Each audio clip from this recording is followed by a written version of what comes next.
신약성경 신면에 있는 마태복음 7장 1절부터 7절까지의 말씀을 저와 우리 성도님들이 번갈아가면서 교독하겠습니다. 비판을 받지 아니하려거든 비판하지 말라. 내가 비판하는 그 비판으로 너희가 비판받을 것이요 내가 해하는 비판으로 너희가 해하는 것입니다. 어찌하여 형제의 눈 속에 있는 티는 보고 내 눈 속에 있는 들보는 깨닫지 못하느냐. 그러나 내 눈 속에 들보가 있는데 어찌하여 그들의 말하기를 나로 내 속에 티를 빼게 하느냐. 외식하는 자여 먼저 내 눈 속에서 들보를 빼어라. 그 후에야 밝히 보고 형제의 눈 속에서 티를 빼리라. 돌판 것을 그에게 주지 말며 너의 심지를 들지 않게 되지 말라. 그들이 그것을 밟고 돌이켜 너를 질서하게 하여 하라. 같이 읽겠습니다. 구하라 그리하면 너희에게 주실 것이요 찾으라 그리하면 찾아낼 것이요 문을 두드리라 그리하면 너희에게 열릴 것이니. 아멘. 오늘 우리가 읽은 마태복음 7장에 있는 말씀에는 티와 들보 그리고 진주와 돼지에 관한 예수님께서 말씀하신 그 짧은 비유가 두 개가 연달아서 시리즈로 있습니다. 예수님께서는 오늘 우리가 읽은 3절에서 어찌하여 형제의 눈 속에 있는 티는 보고 네 눈 속에 있는 들보는 깨닫지 못하느냐 이렇게 말씀하십니다. 티와 들보가 뭘까요? 티와 들보는 예수님께는 아주 친숙한 것들이었습니다. 왜 그러냐면 예수님께서는 이 세상에서 목수의 아들로 태어나셨기 때문이죠. 목수 일을 하다 보면은 톱질을 해야 될 때가 있겠죠. 마태복음 13장 55절에서 예수님께서 고향으로 돌아가셔서 그때 그 고향 갈릴리에 있는 회당에서 가르치실 때 고향 사람들이 예수님의 지혜와 능력에 놀랍니다. 그러면서 한편으로는 놀라면서도 한편으로는 예수님의 낮은 그런 그 출신 그리고 가족의 낮은 배경을 이야기하면서 예수님을 배척합니다. 어떻게 배척을 하냐? 이렇게 비꼬고 있어요. 이는 목수의 아들이 아니냐? 그 어머니는 마리아, 그 형제들은 야고보, 요셉, 시몬, 유다라 하지 않느냐? 이렇게 그 형제들 4명 있고 예수님 어머니가 있고 목수의 아들, 목수가 요셉인데 그렇게 그가 예수님께서 어떻게 자라나셨는지를 얘기를 하면서 그의 가르침을 비하하고 있습니다. 요셉이 목수였는데 목수가 일을 하다 보면 톱으로 나무를 자를 때가 있습니다. 그때 나오는 것이 바로 티입니다. 티. 그때 이제 나무를 자르다 보면 톱밥이 나오잖아요. 톱밥이 나오는데 톱밥 중에서도 조금 큰 톱밥이 있고 작은 톱밥이 있겠죠. 그런데 진짜 이 손톱만한 아주 작은 톱밥, 그게 바로 티라는 말이에요. 눈에 보일 정도 보이지 않을 그런 작은 것, 그게 바로 티입니다. 반대로 들보는 뭘까요? 들보는 똑같은 나무는 나무인데 그 티하고는 비교할 수 없이 정말로 큰 그런 거죠. 옛날 건물을 어떻게 지었습니까? 우리 교회 나무도 보면 이렇게 옆에 기둥이 있고 요 위에 보면 받치는 이 나무 큰 것이 있잖아요. 이게 들보라고 말할 수가 있습니다.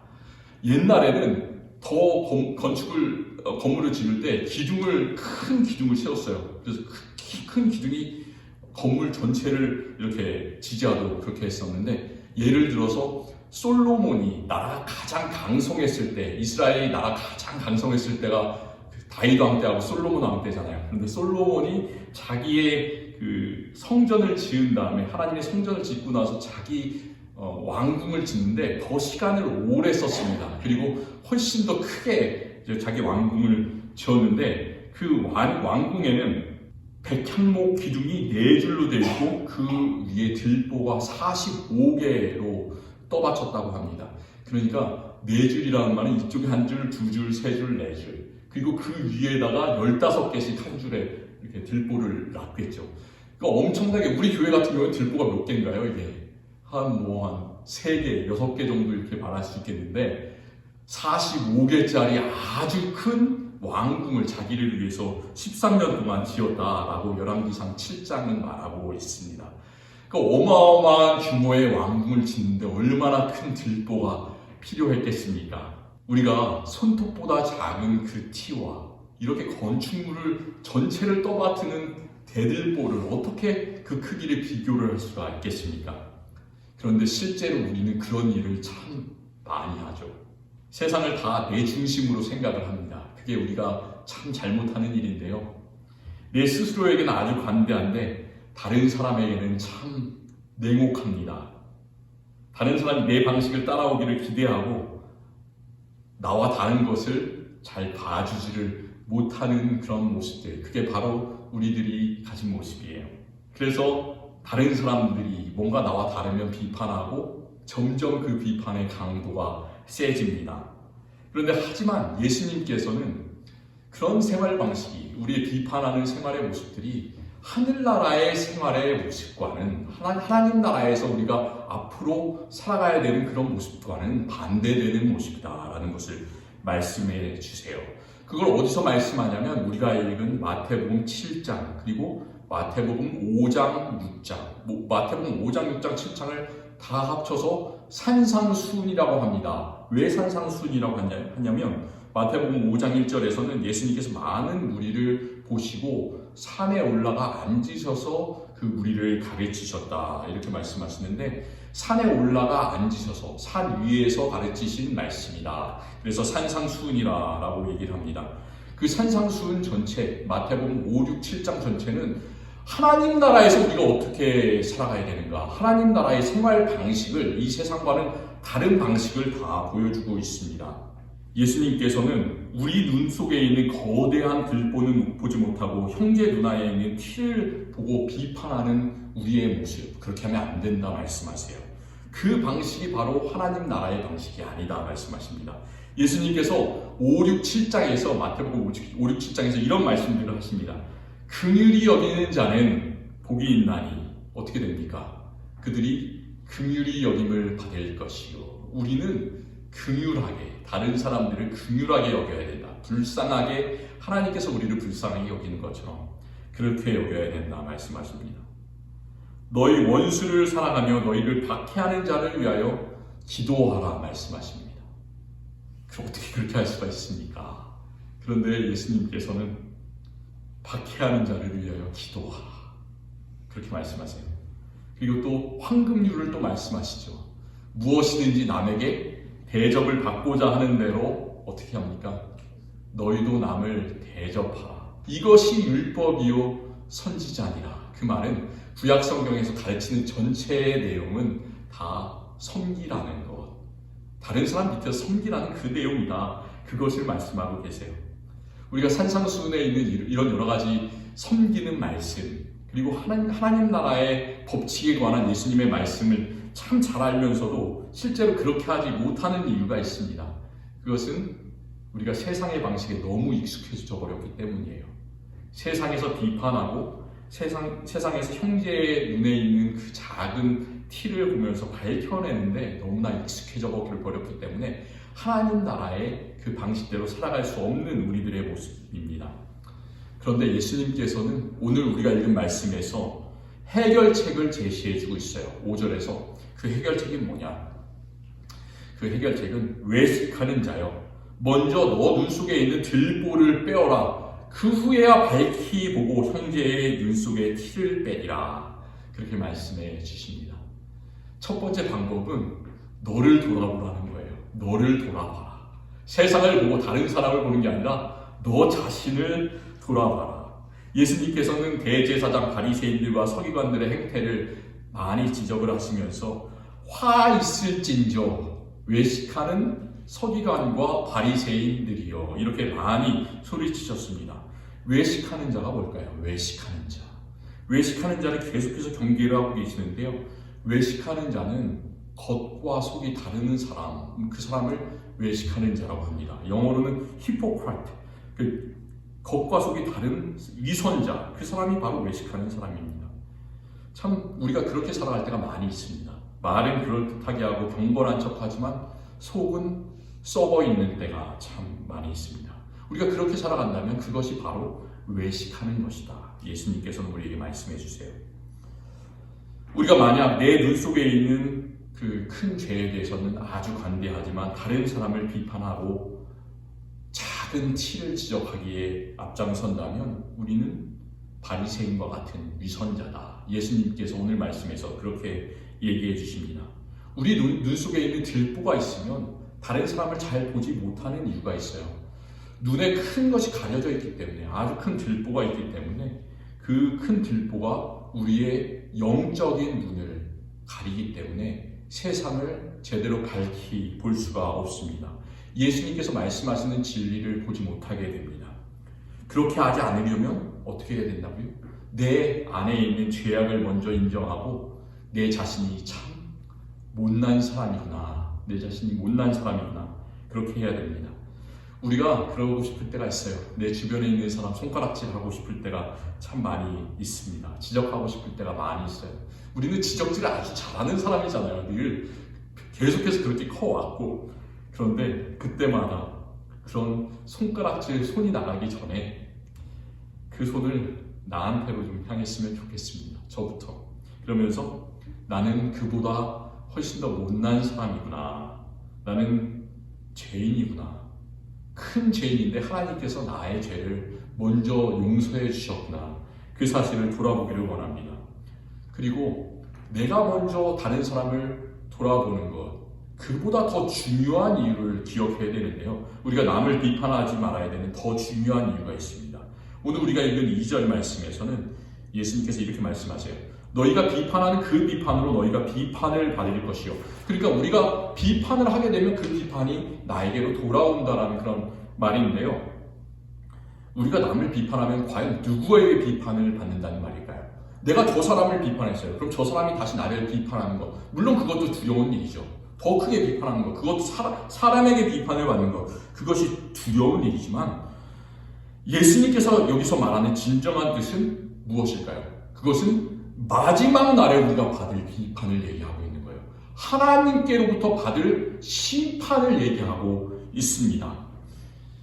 야고보서 4장 12절이 이렇게 경고하고 있습니다. 입법자와 재판관은 오직 한 분이시니 능히 구원하시기도 하시며 멸하시기도 하시느니라. 너는 누구에게 이웃을 판단하느냐?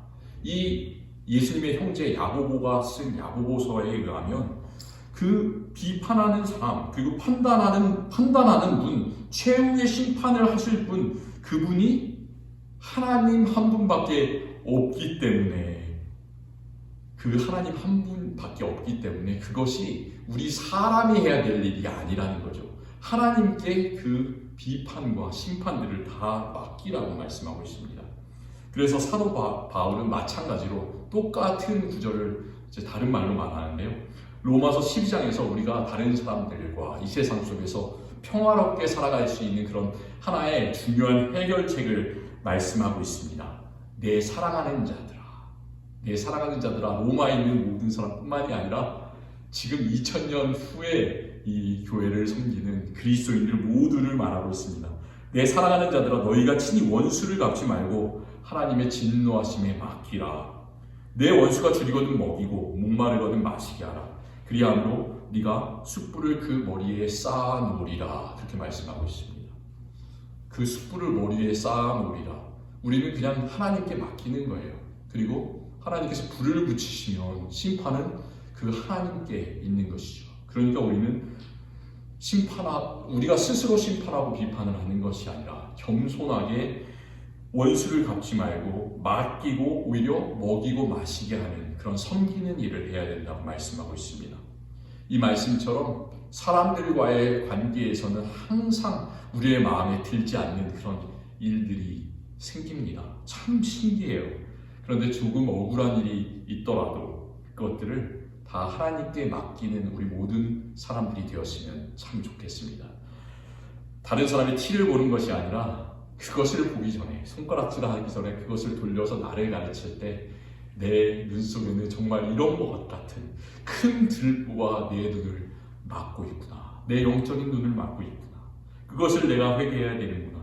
그렇게 생각하시면서 주님 앞으로 나아가는 저와 우리 성도님들이 되시기를 바랍니다. 우리가 먼저 그렇게 할 때 하나님께서 우리의 모든 걱정, 근심, 고민들을 가장 좋은 방법으로 해결해 주실 줄을 믿습니다.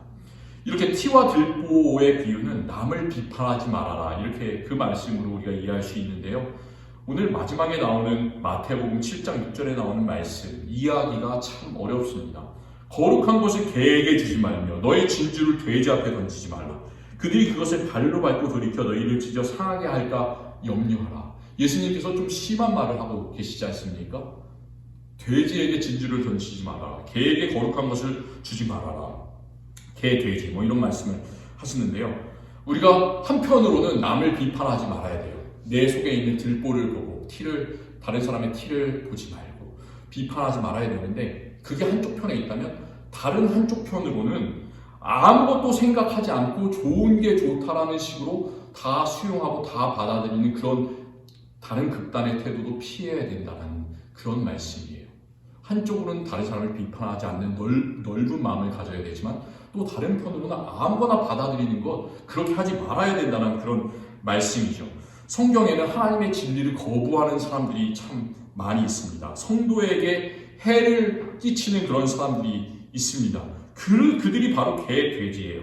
요즘 세상에 그 개가 들어간 그런 욕이 있잖아요. 사람들을 돼지라고 부르면은 그 개와 돼지라는 그런 말은 다른 사람에게 주는 가장 심한 아주 모욕적인 말입니다. 그런데 세상에는 예수님의 말씀에 따르면 세상에는 실제로 개와 돼지처럼 행하는 그런 사람들이 있다는 것이죠. 예수님을 믿는 성도들을 시험에 빠뜨리는 적그리스도, 이단들이 우리의 주변에는 항상 있습니다.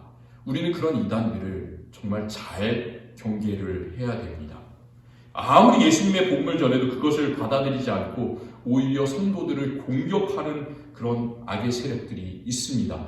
그들을 그냥 좋은 게 좋다고 받아들이는 것이 아니라 이단을 한번 경계한 후에는 배척하라고 그랬잖아요. 그렇게 해야 되는 거예요. 그래서 예수님께서도 마찬가지로 12제자를 이제 보내면서 12제자의 이름이 마태복음 10장에 나오는데, 그들이 이런 사람이다 이제 기록한 다음에 예수님께서 그들을 세상에 파송하시면서 이렇게 말씀하고 계십니다. 보라, 내가 너희를 보내니 양을 이리 가운데로 보낸 것 같도다. 그러므로 너희는 뱀같이 지혜롭고 비둘기같이 순결하라, 이렇게 말씀하십니다. 뱀은 참 안 좋은 짐승으로 이 성경에 기록되어 있지만 그 지혜, 뱀같이 지혜롭고 비둘기같이 순결해야 된다.